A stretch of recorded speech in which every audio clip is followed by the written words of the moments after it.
Você já se sentiu mais inteligente do que realmente é? Ou já se achou menos capaz do que os outros?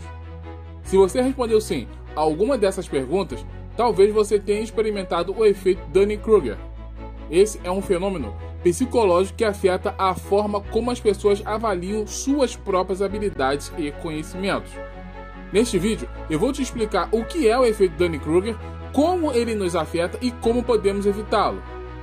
O efeito Dunning-Kruger foi descoberto pelos psicólogos David Dunning e Justin Kruger, que realizaram uma série de experimentos para testar a autoavaliação das pessoas em diferentes áreas, como lógica, gramática e habilidades sociais.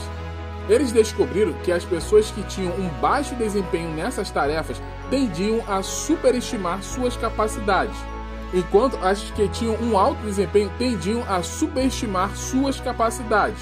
Em outras palavras, as pessoas incompetentes não sabiam que eram incompetentes, e as pessoas competentes não sabiam que eram competentes.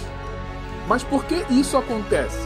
Segundo os pesquisadores, isso se deve à falta de metacognição, ou seja, a capacidade de refletir sobre o próprio pensamento e aprendizado. As pessoas que têm pouca habilidade em uma área não conseguem reconhecer a qualidade do seu trabalho, nem identificar os seus erros e limitações. Elas não conseguem perceber a diferença entre o seu nível de conhecimento e o dos outros, e por isso se acham melhores do que realmente são.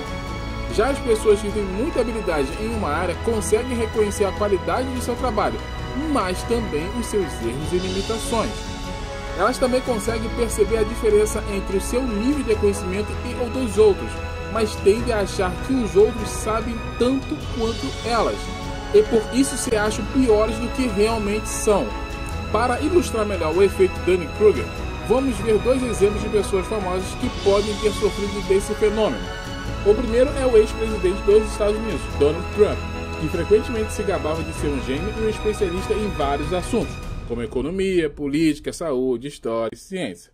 No entanto, muitas das suas declarações e decisões demonstravam uma falta de noção da realidade. Por exemplo, ele sugeriu que as pessoas injetassem desinfetante para combater a doença, sem nenhuma evidência científica que apoiasse essa ideia. Ele também afirmou que o aquecimento global era uma farsa inventada pelos chineses e que a eleição de 2020 foi fraudada. Tudo isso sem nenhuma prova que corroborasse com essas alegações. Trump pode ser um caso de alguém que superestima suas habilidades e conhecimentos, sem dar conta da sua incompetência. O segundo exemplo é o físico Albert Einstein, que é considerado um dos maiores gênios da história da humanidade e que revolucionou a ciência com suas teorias da relatividade. No entanto, ele era muito modesto e humilde sobre suas realizações e reconhecia que ainda havia muito a aprender e a descobrir. Ele também era muito crítico e autodidata, e sempre buscava aperfeiçoar seus conhecimentos e corrigir seus erros. Por exemplo, ele admitiu que cometeu um erro ao introduzir uma constante cosmológica em sua equação da relatividade geral. Isso para tentar explicar o universo estático, que mais tarde se provou ser um universo em expansão. Einstein pode ser um caso de alguém que subestima suas habilidades e conhecimentos, sem se dar conta da sua competência. Agora que você já sabe o que é o efeito Dunning-Kruger, você deve estar se perguntando: como eu posso evitar cair nessa armadilha?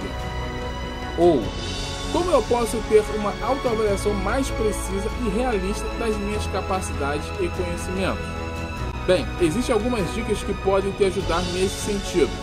A primeira é buscar um feedback externo, ou seja, pedir a opinião de outras pessoas que tenham mais experiência ou conhecimento na área que você quer se avaliar. Lembrando, pessoas devidamente qualificadas. Elas podem te dar uma perspectiva mais objetiva e crítica sobre o seu desempenho e te apontar os seus pontos fracos e fortes. A segunda é buscar aprendizado contínuo, ou seja, estudar e se atualizar sobre os assuntos que você quer dominar e procurar aprender com os seus erros e dificuldades.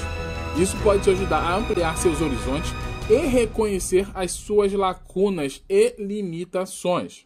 A terceira é buscar autoconhecimento, ou seja, refletir sobre o seu próprio pensamento e aprendizado e questionar as suas crenças e suposições. Tudo isso pode te ajudar a desenvolver a sua metacognição e a ter uma visão mais equilibrada e realista de si mesmo. Espero que esse vídeo tenha sido útil e interessante para você e que você tenha aprendido algo novo sobre o efeito Dunning-Kruger.